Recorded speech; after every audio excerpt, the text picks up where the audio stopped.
Señal directa. México ocupa el 7º lugar mundial en lo que refiere a incidencia de casos de diabetes. Hoy justamente es el Día Mundial de la Diabetes y nosotros agradecemos el que nos acompañe para platicar acerca de este tema y de cómo prevenirlo y su tratamiento y lo que nos alcance al doctor Jorge Pérez Gómez, médico diabetólogo. ¿Cómo está, doctor? Buenas tardes. José Ángel, qué gusto saludarles a ustedes y a Josefina y a todo el público televidente que sintoniza Señal. Muy contento de estar con ustedes. Saludos, doctor. Muy amable, doctor. Pues, doctor, en el caso particular de Jalisco, ¿cuál es la radiografía en torno a la diabetes? Pues en el caso de Jalisco también está repuntando entre los 10 primeros lugares el problema de la diabetes. No es, en México estamos en el 7º lugar, pero en el estado de Jalisco también estamos ocupando entre el 6º y el 7º lugar a nivel nacional de los problemas de la diabetes. Pero fíjate, José Ángel, que no es solamente la parte estadística de la cantidad de personas que viven con diabetes. Aquí lo más preocupante es la cantidad de personas que viven con diabetes. En lo personal es cómo el crecimiento se ha gestado de una manera exponencial, es decir, hace 10 años se hacía una proyección de que iba a haber aproximadamente 325 millones de personas que vivirían con diabetes para el 2025. Sin embargo, a nivel mundial, ahorita estamos llegando a los 700 millones de personas que viven con la enfermedad, y eso es que todavía estamos apenas en el 2024, bueno, ya agonizando el 2024 y para el 2025, entonces imagínense la cantidad de personas que están viviendo con la enfermedad a nivel mundial. Aquí en nuestro país existen aproximadamente 700,000 pacientes que viven con diabetes. Entonces es una cantidad muchísimo muy grande. 7 millones de personas con diabetes en nuestra República Mexicana son muchos, y en nuestro estado, imagínense, 700,000 pacientes, pues es también una cantidad importante. Y de estos pacientes, solamente el 1% son pacientes que viven con diabetes tipo 1. El resto son pacientes que viven con diabetes tipo 2. Tipo 2, aquellos pacientes que regularmente requieren solamente medicamentos vía oral tomados para poder responder al control metabólico de sus niveles de glucosa. Pero el escenario también es que cada vez las personas se están complicando a una etapa más temprana de la enfermedad. ¿Y a qué me refiero con ello? Que anteriormente nosotros encontrábamos complicaciones de la diabetes, por ejemplo, complicaciones oculares, que las encontrábamos aproximadamente a los 10 o 15 años del problema de la diabetes. Sin embargo, ahora a los 5 años ya estamos encontrando que muchos problemas, ya muchas personas, muchos pacientes ya traen algún grado de retinopatía, y es una de las complicaciones más temidas precisamente por el problema de la diabetes, ya que en casos en los cuales no se atiende adecuadamente ni los niveles de glucosa. Sí.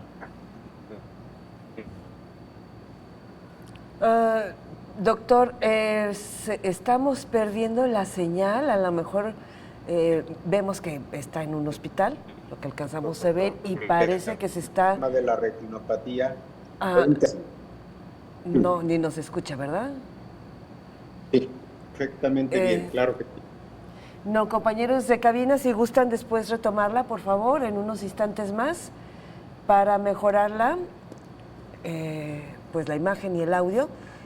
Estamos en charla con el doctor Jorge Pérez Gómez. Doctor, ¿nos escucha? Perfectamente bien. Es que se congeló hace un momentito. Doctor, yo quisiera preguntarle, si nos permite, buenas tardes. Buenas tardes. Nos hablaba de las proyecciones que se habían hecho a nivel mundial, y esa proyección se disparó alarmantemente, más del doble. No es un problema de México. ¿Qué fue lo que ocurrió? ¿Por qué tantas personas con esta enfermedad?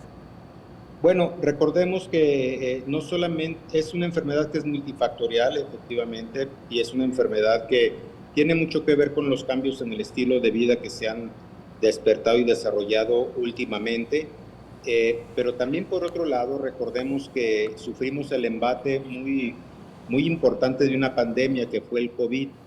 Y en estos pacientes que tuvieron COVID, los pacientes tuvieron un proceso inflamatorio generalizado en su cuerpo, y este proceso inflamatorio generalizado en su cuerpo de todos estos pacientes, en el páncreas no fue la excepción.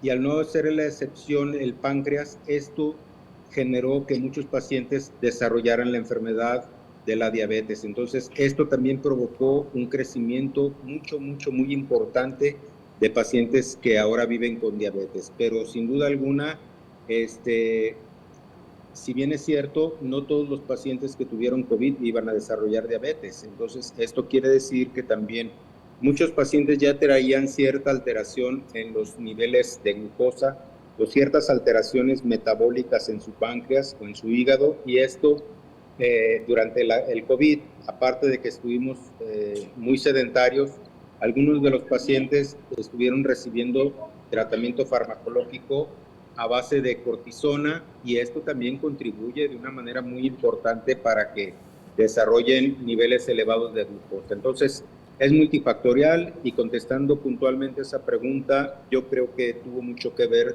este problema de la pandemia. Doctor, perdón, pero ¿por qué se recetó cortisona para el COVID? Digo, aquí también una autocrítica, ¿no? Sí, es correcto. Lo que pasa es que, pues sí, efectivamente fue un padecimiento, una enfermedad en la cual había mucho desconocimiento para su tratamiento, y ante el escenario de un proceso inflamatorio generalizado en el cual se ponía en riesgo la vida, sobre todo hablando de las vías respiratorias, pues muchos de los médicos dentro del esquema de farmacológico tuvieron que hacer uso también incluso de cortisona, para evitar que el paciente fuera a colapsar de sus vías respiratorias y morir. Entonces, pues yo creo que en el riesgo-beneficio se veía un poco mejor el beneficio, aún y a pesar pues de ese riesgo que se podía esperar.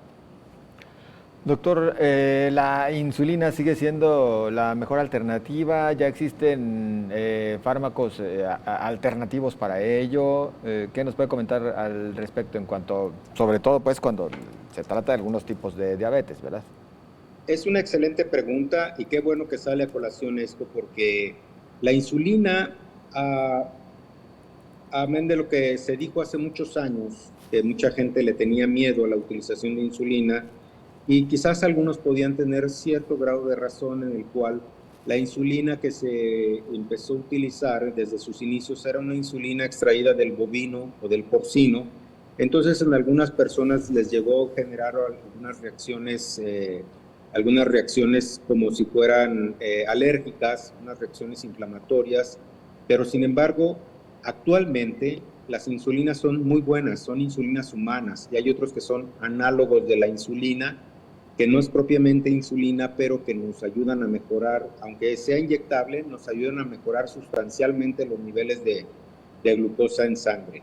Entonces, es muy bueno este comentario que me estás haciendo el favor de hacer, para desmitificar precisamente el miedo que mucha gente le está teniendo a la utilización de insulina. No le tengan miedo, hay que quitar ese mito de que los va a dejar ciegos o que les va a dañar los riñones. No, para nada. Hay muchos esquemas de insulina, pero también no para todos los pacientes se debe de utilizar insulina.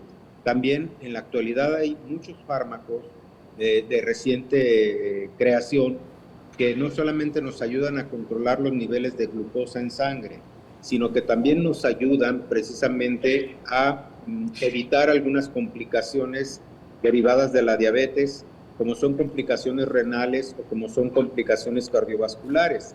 Entonces, estos nuevos fármacos que se han estado utilizando recientemente, hay incluso médicos cardiólogos o médicos nefrólogos que los están utilizando aún en pacientes que no vivan con diabetes, y esto es porque se ha descubierto que tienen propiedades también para proteger el sistema cardiovascular y el sistema renal. Entonces, en la actualidad no hay pretexto para que los pacientes no se cuiden adecuadamente. Recordemos que los pacientes no mueren de diabetes, los pacientes mueren de las complicaciones emanadas de la diabetes. ¿Cuáles son estas complicaciones? Complicaciones existen muchísimas dentro de nuestro cuerpo, pero quisiera, para el público que está sintonizando televisión de Canal 44, quisiera comentarles cuáles son las más frecuentes. La número 1 son los problemas cardiovasculares, enfermedades del corazón, infartos del corazón, enfermedades que también tienen que ver con el corazón y las arterias, como es niveles elevados de colesterol. Y recordemos que si un paciente tiene niveles elevados de colesterol, pues sus arterias se van a ver obstruidas, y al verse obstruidas, pues por supuesto que no le va a llegar adecuadamente sangre a nuestros órganos, por lo tanto estos órganos se van a dañar y van a dejar de funcionar, como puede ocurrir, insisto, el corazón, que es uno de ellos, los riñones, que van a generar insuficiencia renal, y esta insuficiencia renal es una enfermedad no solamente que cambia mucho el estilo de vida o la calidad de vida de nuestros pacientes, sino que también afecta de una manera muy sustancial al bolsillo del paciente o también a las arcas de los presupuestos gubernamentales para poder satisfacer y atender a este tipo de pacientes que se complican de una manera muy importante. Entonces, ya señalamos dos: el sistema cardiovascular a través del corazón, el sistema renal con insuficiencia renal de los pacientes, pero también los daños que pueden existir en los ojos a través de la retinopatía y las amputaciones. Recordemos que la primera causa de amputación no traumática es precisamente generada u ocasionada por la diabetes. Claro. Imagínense el escenario de un paciente que tiene 40 o 50 años de edad y que ya fue amputado de algún miembro, que económicamente era un paciente muy activo, pero imagínense la calidad de vida de este paciente, la calidad de vida o la calidad económica que le representa a sus familiares. Exacto. Entonces, todo esto es una enfermedad que no solamente afecta a la parte física de la persona, sino también a la parte emocional y la parte financiera. Doctor, y también quiero lamentablemente, doctor, perdóneme, tenemos ya que despedirnos, el tiempo se nos ha venido encima.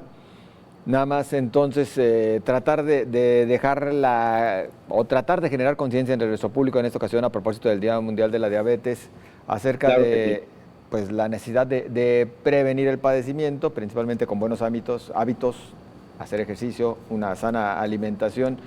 Y doctor, pues agradecidos y emplazados para alguna otra ocasión. Al contrario, el agradecido soy yo, y recuerden, sale más barato prevenir que curar. Exactamente. Gracias, doctor, muy amable. Un abrazo, hasta pronto.